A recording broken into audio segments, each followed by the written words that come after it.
Hello and welcome to the Emerging Litigation Podcast. I'm your host, Tom Hagee. You know you're an exciting bit of litigation when someone sets up a litigation tracker just for you fledgling areas of litigation out there. According to the COVID Coverage Litigation Tracker, run by Penn Law, there have been more than 2,300 insurance coverage cases dealing with COVID claims. It's a great tracker. You can find that at cclt.law.upenn.edu. I'll put a link to that in the show notes. Anyway, you can find it there at cclt.law.upenn.edu. I'm sure you got that. It breaks down the coverage sought, like whether it's for claims of business interruption or for extra expenses or damages related to civil authority. It provides statistics, and it tells you how to say these words. It provides statistics on policy provisions for communicable disease, such as how many involve cases where there is no virus exclusion in the policy, or how many have explicit virus exclusions without anti-concurrent causation provisions, etc. The most frequently sued insurance companies are ranked. Starting at number 5, we'll do a countdown. Starting at number 5 is Chubb Limited. Then number 4 would be Lloyd's of London. And they're actually in London, unlike Victoria's Secret of London, which is in Ohio. I know this because I'm from Ohio. Then Cincinnati Financial. Then Zurich, the number 1 sued carrier, which I believe also covers my company, is Hartford, or the Hartford. It also tracks the industries that are most implicated in the litigation. And no surprise that it's the food services and drinking places industry. Let's just call them restaurants and bars. And when this litigation began, the insurance industry was coming out strong, and they're still going strong. They were batting away most of these cases. They continue to have a good track record when it comes to court rulings in their favor, largely based on the argument that there is no stinking property damage. Government closures don't cause property damage. So come on, they say.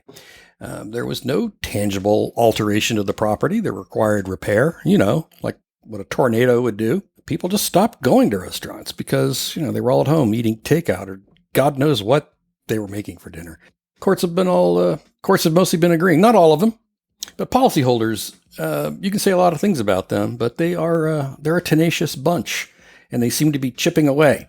We mentioned that Lloyd's is one of the most often sued carriers in this area, and that restaurants were the ones doing most of that suing. They had won a case at trial, at a trial court level in New Orleans, with a finding that there was no damage, so no coverage. But the policyholder, which was a New Orleans restaurant, they'd been paying over $90,000 a year for insurance. They said not so fast, and they convinced a state appeals court that the novel coronavirus physically contaminated the establishment. Wait, what? I'm paraphrasing what Lloyd's must have said. But the court found the policy to be ambiguous. And as insurance aficionados know out there, if it's not clear, then the policyholder wins. Or and this is a little industry inside baseball, as policyholder lawyers say, if it's not clear, I'm buying the beer. It was a 3-2 decision, so slim. So you got a 3-2 decision at the appeals court and, trial level court saying it was clear. But 3-2. Is anything unanimous anymore? I ask you. The trial court judge found in favor of Lloyd, so this was what they call a reversal in the legal biz. He's not alone, as other judges have found the same policy language pretty clear. This reminds me, old as I am, of the days of arguments over the pollution exclusion, more specifically the sudden and accidental exception to the pollution exclusion. It was a mind bender when I first got into it. It's something I know too well, as exciting as I am. And the same was with asbestos coverage. Again, old and exciting. The insurers start winning, but policyholders, being the scrappy bunch, as I said, they keep at it until they start to gain some level of footing in some aspects of coverage, and then they pour in. I'm not predicting that'll happen here. I really have no credentials to predict, but I couldn't help but point out the similarities to the subject I covered day in and day out in my previous life as a legal news reporter. And you can too. That's as far as I can take it. Fortunately for you, I have someone on the podcast who can carry the issue much, much further And for that, his clients can be thankful. He is Marshall Gilinsky. He's a shareholder in the New York office of Anderson Kill, practices in the firm's insurance recovery and commercial litigation departments. He's got a 20-year career representing policyholders. He's recovered hundreds of millions of dollars for his clients. He's handled cases that are under all kinds of insurance products, for property and business interruption, commercial general liability, E&O, D&O, life insurance, et cetera, et cetera. He's been involved in some pretty high-stakes cases, too, such as coverage issues that came in the wake of the 9/11 attacks, Hurricane Katrina, Superstorm Sandy, and the infamous Big Dig in Boston. That's quite a story all on its own. So with that, let's get to my interview with Marshall Gilinsky of Anderson Kill, who knows all about this stuff. I hope you enjoy it. Marshall Gilinsky, thank you very much for talking to me today. Hi, Tom. It's great to be here. COVID coverage litigation. It reminds me quite a bit of the coverage litigation that I covered constantly in the early part of my career on pollution, the pollution exclusion, and asbestos coverage litigation. Seems reminiscent of all of that. Tell me what you think and give us a snapshot of the current landscape for COVID coverage. There's definitely flashbacks to asbestos and environmental issues in that there's a number of issues floating around out there. They unfortunately became evident early on what they were going to be. I won't really ever forget what it was like as the reality of the pandemic and its impact on business was becoming clear and coming into focus for businesses all around the country. In late February, it was evident that insurance companies were going to have significant numbers of claims presented to them. And as someone who's been litigating actively with insurance companies on claims for over 20 years, I anticipated that there was a possibility that they were going to resist payment here, mainly and first and foremost on this issue of whether a virus or a communicable disease can cause the requisite amount of physical loss or damage in order to trigger coverage, because that's generally the way property insurance policies work, including the business interruption component of the policy. These insurance policies cover and kick in when there's the standard language is physical loss or damage to property. Some policies worded slightly differently. And a decade or so before the pandemic, we'd actually looked into the question of whether a virus can constitute physical loss or damage. And so we had done the research and were familiar with the cases that had been out there for decades, finding that all sorts of things like noxious fumes, foul odors, invisible asbestos fibers in the air, all of these things that don't cause any structural alteration to property do constitute physical loss or damage for purpose of triggering insurance coverage. So this is an issue that an argument that insurance companies have been making for decades under insurance policy language that they've been using for decades, and generally have been losing that argument.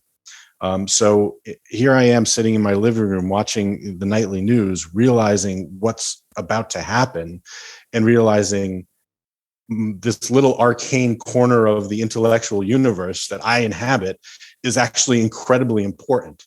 And it wasn't long after that we started talking extensively to a lot of clients and potential clients and businesses about this issue, and how to frame it and what was to come. Yeah, no, I'm only laughing because I spent years covering the kinds of things that you do, and I thought, you talk about an arcane universe. Yes. It wasn't something I talked to people at cocktail parties much about. So that's the pre-pandemic case law you're talking about. Am I remembering it right that part of the argument was there literally had to be proof that there was the virus, like on the restaurant tables, or some physical manifestation of the virus on sites, or am I just making that up? Well, there's different wordings that are applicable, and different policies provide different types of coverage. And really important in these cases are some very common extensions of coverage. So for starters, you're alluding to straight business interruption coverage, right? That kicks in where you've got damage to your property, and the policy covers you for the amount of time it takes to rectify the damage to your property and restore your business to the level of business that existed prior to the loss. So for something like that, yes, you would need to show that there was a physical loss or damage to your property. And that would include showing that the virus impacted your property, either surfaces or in the air. And given the widespread nature of the virus and the pandemic early on, it's easy to understand that virtually every business with any amount of foot traffic certainly had the virus present on its premises. But you've also got all sorts of extensions of coverage, right? You've got contingent business interruption coverage that kicks in where there's virus present somewhere else that affects your business as well. So this is important for businesses like a hotel company, for example. You could have clientele coming to your hotel in New York City from as far away as Tokyo or Hong Kong, right? But what happens is that the presence of the virus in these faraway places means that people aren't traveling. This is preventing people from going to your hotel. And depending on the wording of your policy, it may well cover that, right? There's also civil authority coverage, which is obviously front and center here. That type of coverage is fairly standard. And what it does is if there's some sort of physical loss or damage somewhere that leads to the issuance of orders by a government agency that restricts people's access to your property, then that's covered. That's usually only covered for a sublimited period of time, which is typically 30, 60, or 90 days.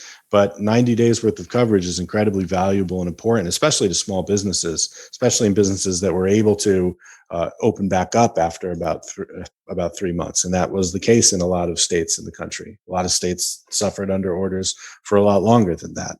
But all of these things are potentially there. I mean, this is the type of policy that most businesses buy for these types of circumstances where they suffer these significant disruptions. So what were some of the initial lawsuits that were filed, and how are the courts addressing those? Yeah, so the way that, so you remember from environmental and asbestos that this is, there's lots of battles in these wars, right? And the insurance industry was ready for this war. They, from what you'd see in the newspapers and on TV, you saw prominent insurance executives out in front on major networks, publishing op-eds in major print media, basically saying, nothing to see here. This isn't what's covered under our policies. We don't cover this. There's no physical loss or damage, etc. Now, of course, that wasn't correct.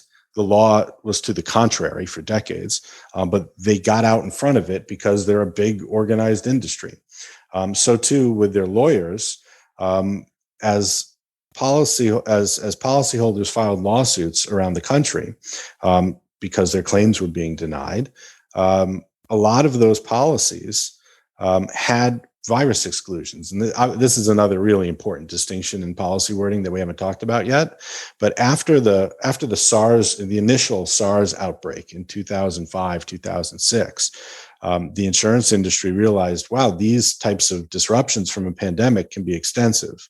And they developed standard form language from the Insurance Services Office, which is an insurance industry trade organization that creates and disseminates standard policy wording. It's not a governmental entity. Right. They have members. Insurance companies are members, and they fund it, and it works for their mutual benefit. It's not in a nefarious way. Yeah, of course not. Yeah, they develop policies. They came out with a very broad exclusion for all losses caused directly or indirectly or in any way relating to virus or bacteria. That was a response to SARS. And by the time this pandemic rolled around, the uptake on the use of that exclusion was widespread. In fact, the National Association of Insurance Commissioners, at the outset of the COVID-19 pandemic, issued a data call out to the entire American insurance industry, anyone selling insurance in the United States, saying, basically, tell us what percentage of your commercial insurance policies have an exclusion for virus or pandemic or communicable disease or the like. And the information that they got back and that they reported was that 83% of commercial insurance policies sold in the United States at that time had an exclusion for losses caused by virus or pandemic.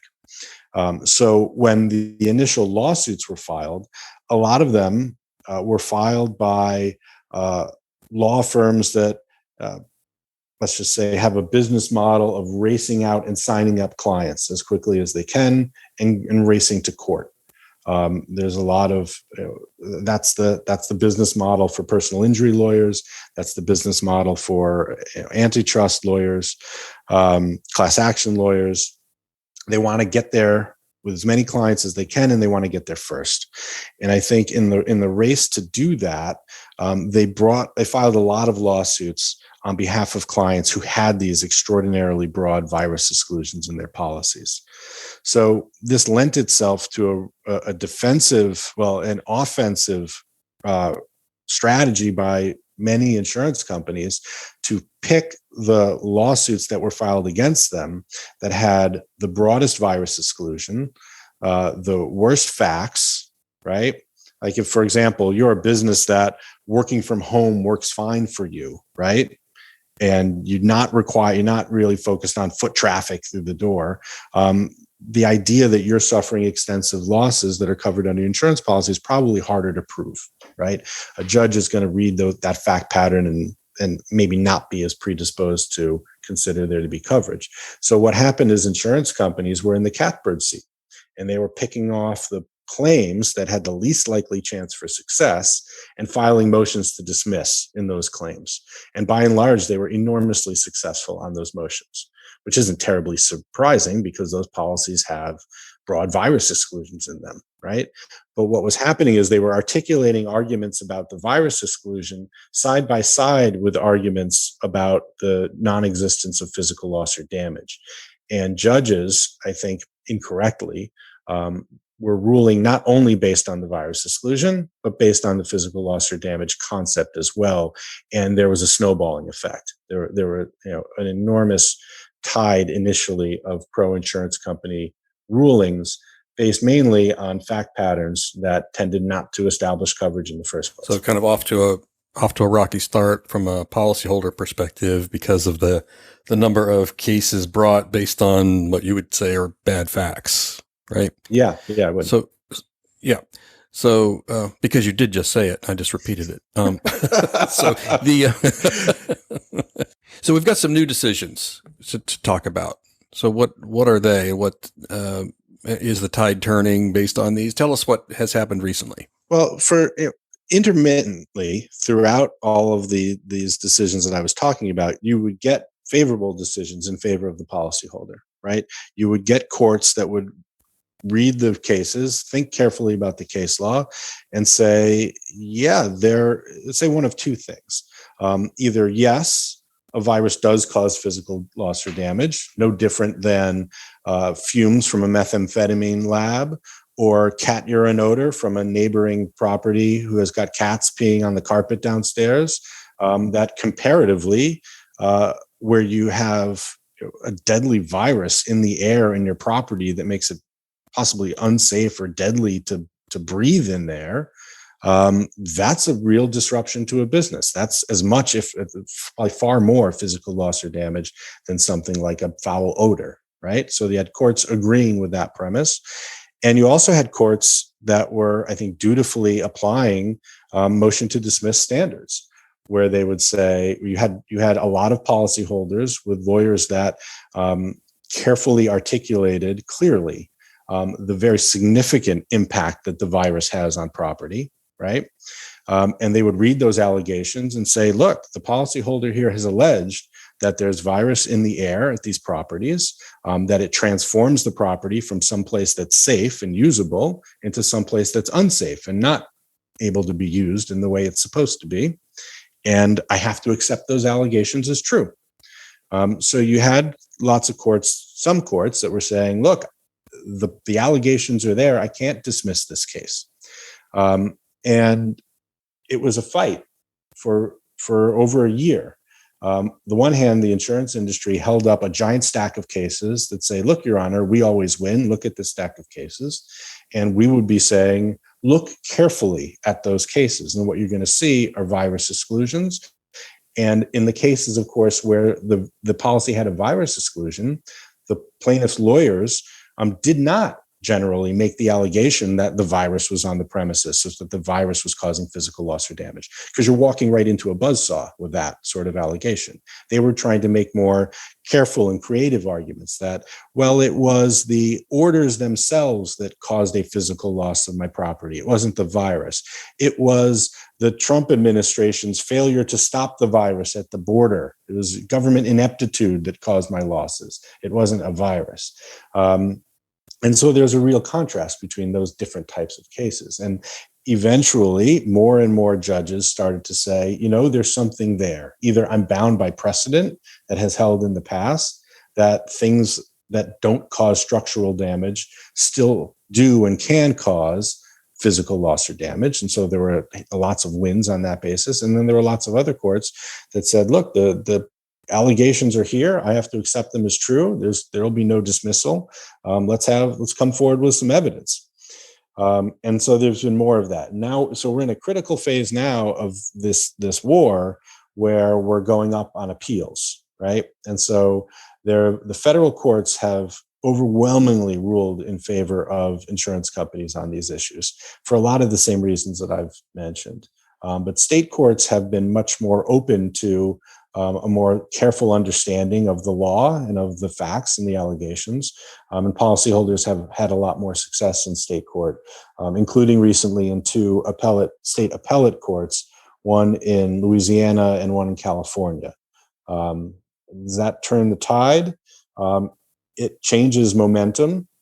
Whether it turns the tide, I think, remains to be seen based on decisions in state high courts. I mean, that's where the final decisions are going to be made. And there's a number of these cases pending in a lot of state Supreme Courts. So there've been a couple of cases out of Louisiana and California, you mentioned. Yeah. What did those say? So they're each an example of the two outcomes that I just mentioned, right? First, we had in June a case called Cajun Conti versus Lloyd's. It was up on appeal following a trial in Louisiana. It was a trial ruling in favor of the insurance company. The policyholder appealed it, and the intermediate appellate court in Louisiana agreed with the policyholder on a key issue that is, and it's one that I'm sure you'll remember from lots of your coverage of insurance coverage law, is a question of whether or not this language, direct physical loss or damage, is ambiguous or not, right? And you probably, as you remember, the law in all 50 states basically is that when construing insurance policies, you have to consider whether the policy language is ambiguous. It's on the insurance company to draft policy language that is subject to a clear understanding and interpretation by the customers who buy this insurance product.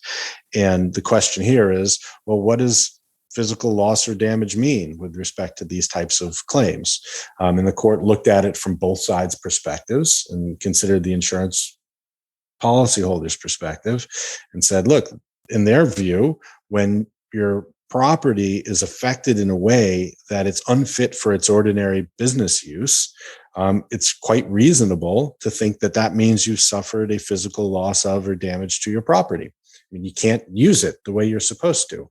Even if it hasn't been structurally altered, what's the difference to you, right? You want to be able to have people in your restaurant, but you can't safely do that in the way you normally can because especially in March, April, May of 2020, with the rate of infection in the public, every time 70 some odd people walk through your business, the odds are almost certain that you had COVID on the premises, right? That's physical loss or damage. And the court considered that and said, yeah, that's a reasonable interpretation.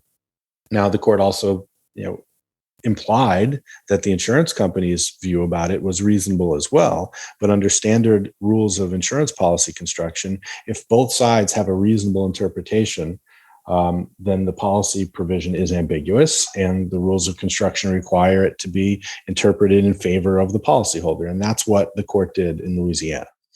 The case in California followed in July.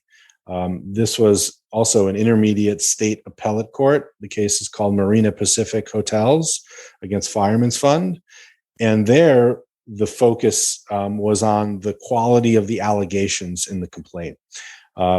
There were a number of cases in federal courts all the way up through the Ninth Circuit, as well as one other state court case, an intermediate appellate state court case in California, that ruled in favor of the insurance companies on this physical loss or damage issue. But the court there looked at those cases and said, in those cases, with one exception, the policyholder had alleged, probably because there were virus exclusions, that it was the orders that caused a, quote, physical loss of property.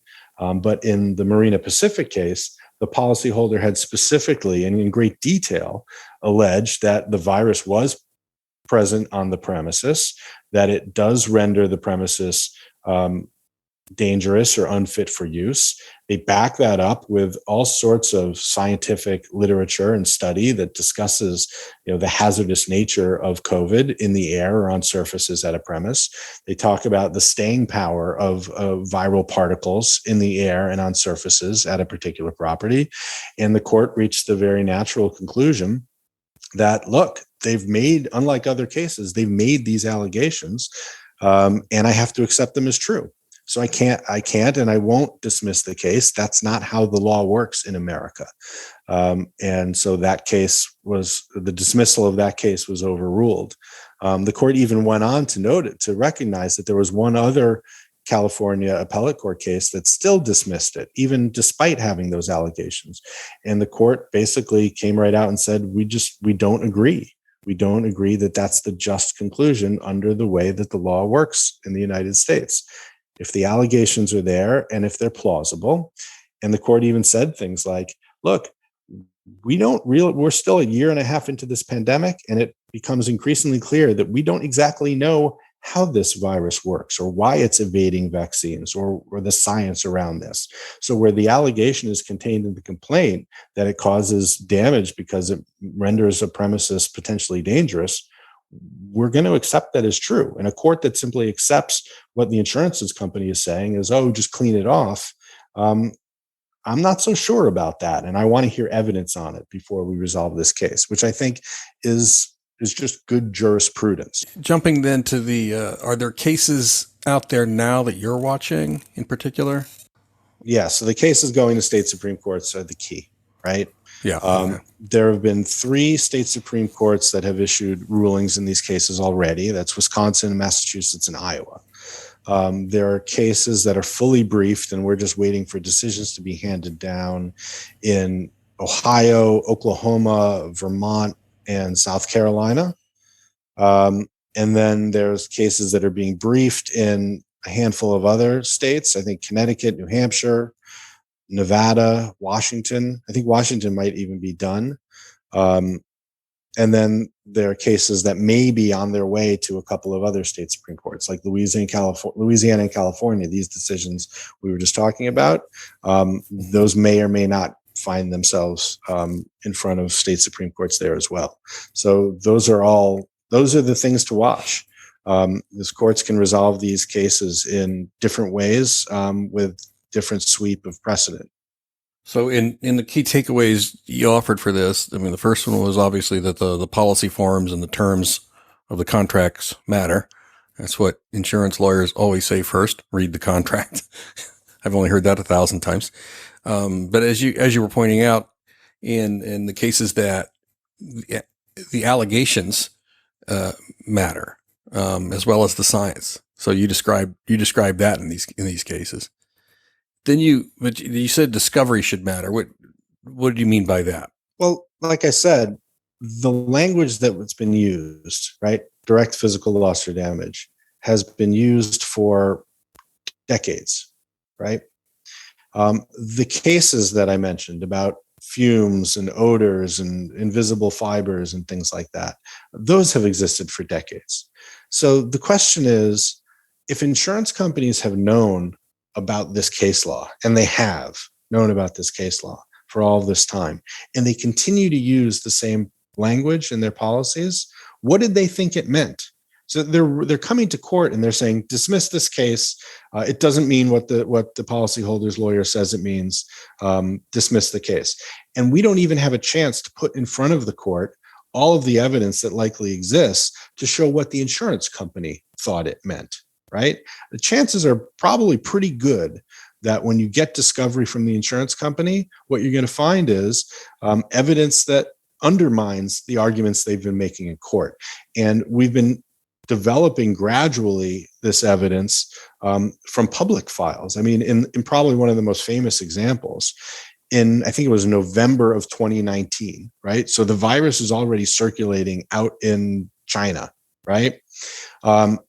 Factory Mutual, probably the biggest commercial property insurance company in the country, if not the world, files briefs in a fight it was having with Chubb in a district court in New Mexico over whether a claim that FM had paid for a business interruption loss or property loss at a chip processing clean room, right?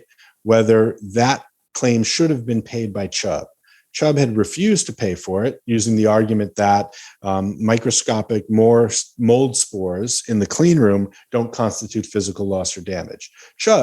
FM takes the opposite position. They're arguing in favor of coverage. They're saying that the mold spores in the clean room do constitute physical loss or damage, notwithstanding the fact that there's no structural alteration to property or anything like that, right? Basically, FM was taking exactly the same position that the policyholders are taking in the COVID case. And we have copies of that. Like Anderson Kill's been collecting briefs like this for decades, and we keep them in a library because all too often insurance companies say one thing in one case and then say the opposite thing in another case. And it's good to have access to that proof because judges oftentimes are interested in knowing that that's going on. Discovery from FM in some of these COVID cases has revealed a number of interesting documents, including documents from the pandemic response. FM used in most of its policies an extension of coverage for losses caused by communicable disease. And there's internal documents that show and are publicly available in a number of cases against FM that they had a loss code internally for those claims involving communicable disease. And the loss code had a definition associated with it. And off the top of my head, I don't remember exactly the language, but that loss code incorporated the concept of losses from physical damage caused by communicable disease. Now, if internally they are connecting these dots and connecting the idea of a communicable disease to physical loss or damage in how they run their business, then that's completely inconsistent with them coming to court to avoid liability on the grounds that a virus cannot cause physical loss or damage, right? That evidence is important. And I would think that any judge reviewing any of these cases, and these cases are incredibly important to the policyholders who lost an enormous proportion of their business income even just in the first months after the pandemic.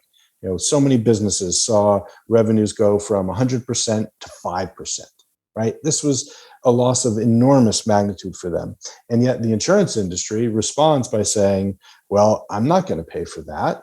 And yet they have documents in their own files that are completely 180 degrees apart from the rationale they offer as to why they shouldn't have to pay.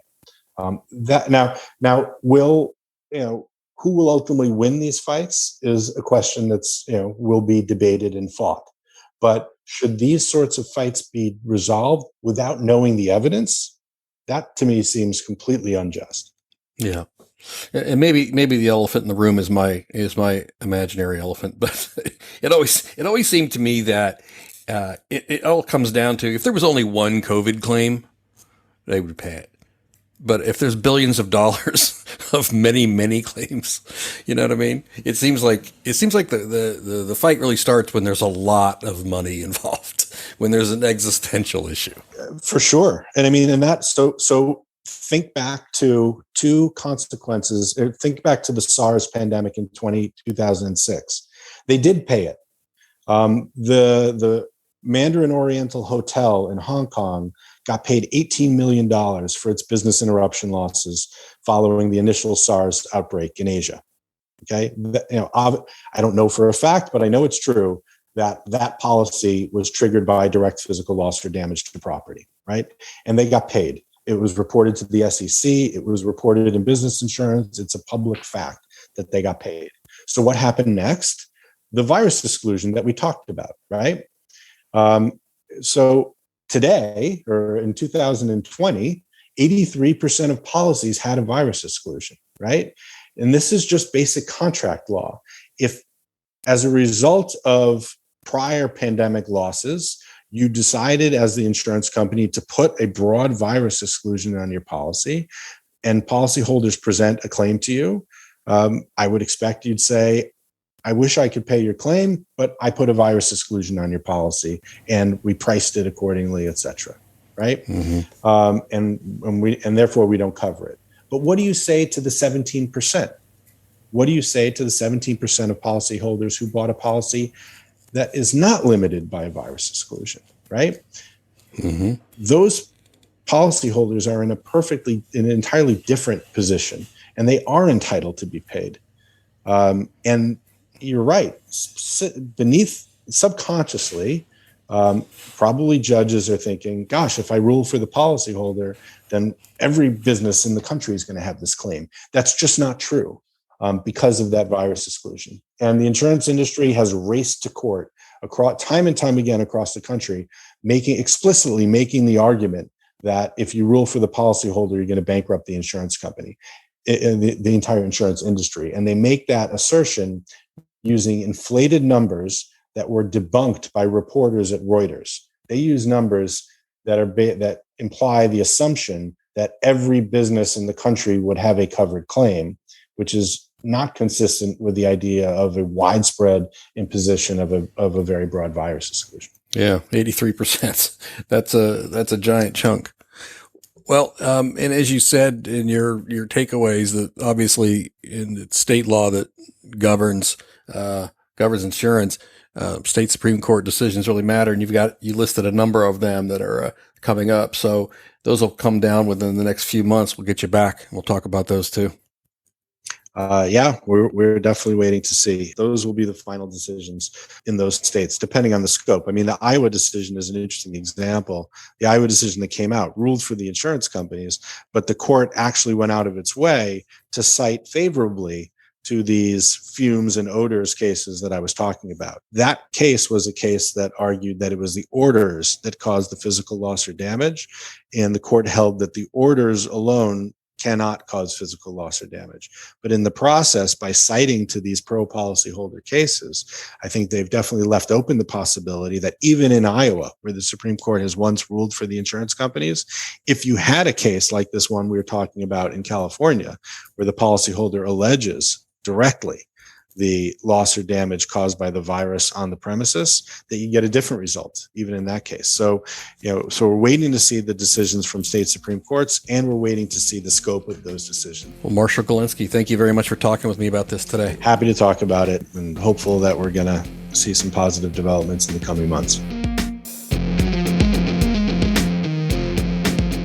That concludes this episode of the Emerging Litigation Podcast. If you have any questions about anything you heard on the podcast or would like to participate, please write to me at editor@litigationconferences.com. The Emerging Litigation Podcast is a co-production of HB Litigation and Critical Legal Content, my companies, and Fast Case, and our friends at Law Street Media, David Nair, Editor-in-Chief. This is also the audio companion to the Journal on Emerging Issues in Litigation, published by Fast Case, Full Court Press.